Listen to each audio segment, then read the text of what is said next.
કરજણમાં ખેતી માટે અપાતી વીજળીમાં ધાંધિયા થતા ખેડૂતોમાં રોષ છે। કરજણ પંથકમાં પવન સાથે પડેલા વરસાદ બાદ ખેડૂતોની વીજળી મળવામાં હાલાકી પડી રહી છે।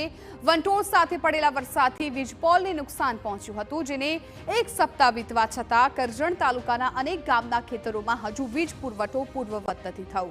હાંડોદ, કુરાઈ, કણભા, બોળકા સહિતના ગામોમાં ખેતી માટે વીજળી નથી મળી રહી। વીજળી નિયમિત ન મળતા પાકની સિંચાઈ કરવામાં ખેડૂતોને તકલીફ પડી રહી છે। વીજળી સમયસર મળી રહે તે માટે ખેડૂતો માંગણી કરી રહ્યા છે।